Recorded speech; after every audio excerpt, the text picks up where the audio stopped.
সম্পাদন জনাব ইজাজ আলী। আপোনালোকৰ ল'ৰা বা ওচৰ চুবুৰীয়াত কোনোবা ল'ৰাই ড্ৰাগছ খাবলৈ আৰম্ভ কৰিছে, তেওঁলোকে মদৰ গুণাগুণ বুজি পালে আমি নাখাওঁ, কিন্তু তেওঁলোকে এৰিলে এতিয়া ড্ৰাগছ চলাই দিছে। আমি এই কাৰ্য সমৰ্থন জনাওঁ। চৰকাৰৰ কিছুমান কাম মদ, ড্ৰাগছ, ভাং ইত্যাদিৰ খুব প্ৰচলন ইয়াত হোৱা দেখা গৈ আছে আৰু পুলিচে ইয়াৰ বিৰুদ্ধে একশ্যন লৈ আছে, কিন্তু বস্তুবোৰ শেষ হোৱা নাই। ইয়াৰ কাৰণে ৰাইজৰ সহযোগ খুবেই প্ৰয়োজন। বিভিন্ন অঞ্চলৰ পৰা ইয়ালৈ মদ, ভাং, ড্ৰাগছবিলাক আহি আছে। গতিকে ৰাইজে আমাক সহযোগ কৰক। আমি এই মদ, ভাং আৰু ড্ৰাগছ এইবোৰ নিৰ্মূল কৰিবৰ কাৰণে আমি যৎপৰোনাস্তি চেষ্টা কৰি আছোঁ। এইবোৰ শেষ কৰিব লাগে, এইবোৰ নাইকিয়া কৰিব লাগে। এই মদ, ভাং আৰু ড্ৰাগছে গোটেই যুৱ সমাজক পংগু কৰি পেলাইছে। বহুত ল'ৰা আৰু ছোৱালী এই ড্ৰাগছত জড়িত হৈ পৰিছে আৰু নিজৰ জীৱনটো ধ্বংসৰ মুখলৈ গৈ আছে। সেয়ে এই ড্ৰাগছটো বন্ধ হ'ব লাগে আৰু এই ক্ষেত্ৰত যিখিনি গাৰ্জেন আছে তেওঁলোকো এই ক্ষেত্ৰত সজাগ হোৱাটো খুব প্ৰয়োজন। তেওঁলোকে যদি দেখে, তেওঁলোকে যদি জানে, তেওঁলোকে যদি গম পাইছে যে তেওঁলোকৰ সন্তান ড্ৰাগছৰ গ্ৰাসত পৰিছে, তেন্তে তেওঁলোকে তুৰন্তে আহি পুলিচ থানাত খবৰ দিব লাগে। তেতিয়া আমি তেওঁৰ ৰিহেবিলিটেশ্যন প্লাছ লগতে তেওঁ কাৰ পৰা ড্ৰাগছ লৈছে, কাৰ পৰা ড্ৰাগছ কিনিছে, সেইখিনি আমি চাৰ্চ কৰি সেই ড্ৰাগছ বেপাৰীক ধৰিবলৈ আমি চেষ্টা কৰিম। ব্যৰ্থও হোৱা নাই। অসমৰ প্ৰতিখন জিলাতেই কোটি কোটি টকাৰ ড্ৰাগছ ধৰা হৈছে আৰু হৈ থাকিব। আমাৰ দলগাঁও থানাটো যোৱা মাহত প্ৰায় 65 কেজি গাঞ্জা ধৰিছে আৰু ড্ৰাগছ, হিৰ'ইন বহুখিনি ড্ৰাগছ ধৰা পেলাইছে আৰু সেই ধৰণে ড্ৰাগছ বেচিবলৈ অনা মানুহকো কৰায়ত্ব কৰি জেল হাজতলৈ প্ৰেৰণ কৰিছে।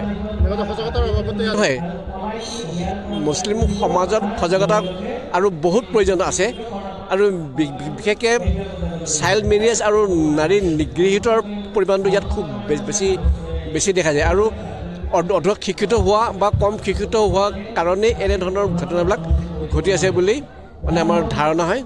গতিকে মাক দেউতাকে গাৰ্জেণ্টে ল'ৰা আৰু ছোৱালীক বিশেষকৈ পূৰ্ণ পৰ্যায়লৈ শিক্ষা দিয়াৰ ব্যৱস্থাটো কৰিব লাগে। তেওঁলোকক BA পাছ কৰক, MA পাছ কৰক, তাৰপিছত বিয়া দিয়াৰ ব্যৱস্থা কৰক। তেতিয়াহ'লে কোনো ধৰণৰ বেমেজালি সৃষ্টি নহ'ব বুলি আমি ভাবোঁ। কিন্তু ইয়াত দেখা যায় যে 15-16 বছৰতে ছোৱালীবিলাক পলাই যাবলৈ চেষ্টা কৰে বা যায়, বা মাক দেউতাকো এই ক্ষেত্ৰত বেছি মন কাম নকৰে, বা বিয়া হৈ গ'লেও তেওঁলোকে ভাল পায়। এই ধৰণৰ ঘটনাবিলাকে কিছুমান অৰাজকতাৰ সৃষ্টি কৰি আছে, যাৰ ফলত কম বয়সতে তেওঁলোক মাতৃৰ এইদৰে এটা বোজা বহন কৰিবলগীয়া হয়। তেওঁলোকৰ স্বাস্থ্য ভাঙি পৰে আৰু পিছত গৈ তেওঁলোক ৰোগীয়া হৈ পৰে, বেমাৰী হৈ পৰে। গতিকে এইবোৰ অতি সোনকালে ইয়াৰ পৰা নাইকিয়া কৰিব লাগে। এই ক্ষেত্ৰত আমি বহুত কৰিছোঁ, কমিছে কিন্তু নিৰ্মূল হোৱা নাই। গতিকে নিৰ্মূল কৰিবলৈ হ'লে ৰাইজৰ সহযোগ কাম্য। বিশেষকৈ অসমত এতিয়া আপুনি যিটো কৈছে ড্ৰাগছ, গাঞ্জা, মদ যোৱাৰ লগতে পথ দুৰ্ঘটনা এনেকুৱা হৈছে যে ঈদ আহিলে, বিশেষকৈ ঈদৰ 2-3 দিন আগত বা ঈদৰ 2-3 দিন পিছত বাইকত 2-3 যেনেকৈ ঘূৰে, হেলমেট নিপিন্ধে, ছিট বেল্ট নলগাই, এনেকুৱা ঘূৰি থাকে, দ্ৰুতগতিত ঘূৰি থাকে, যাৰ বাবে আমি দেখিবলৈ পাইছোঁ যে সংখ্যালঘু অঞ্চলবিলাকত দুৰ্ঘটনাৰ সংখ্যাটো বেছি হৈছে। এই দুৰ্ঘটনাৰ সংখ্যাটো কমাবলৈ সংখ্যালঘু অঞ্চলৰ পৰা বা বিভিন্ন অঞ্চলৰ পৰা আমি যুৱকসকলৰ মাজত এই যিটো পৰিবহণ নিয়ম আছে, এই নিয়মবিলাকৰ বিষয়ে আমি সজাগতা আৰম্ভ কৰিছোঁ।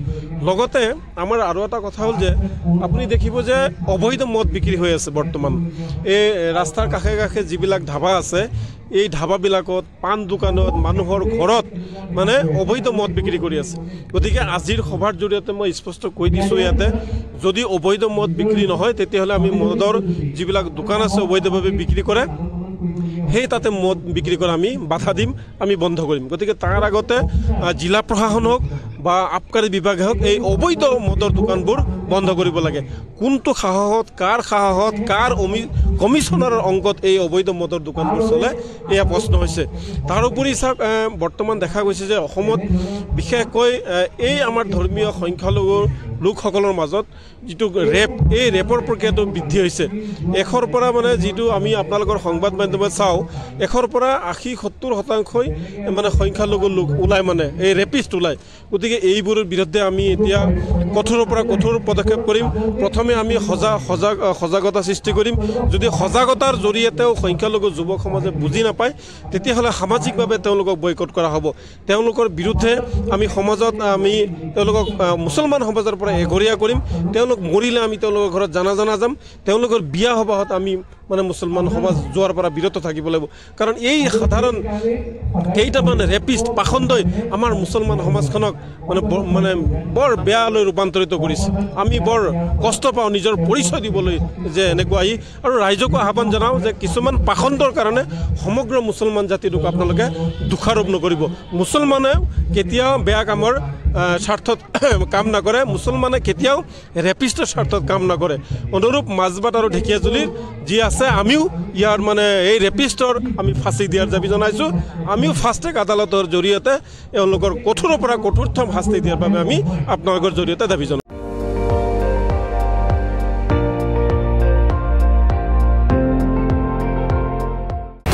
আপুনি চাই আছে ND24 সৰ্বশ্ৰেষ্ঠ নহয় সৰ্বোত্তমৰ দৌৰা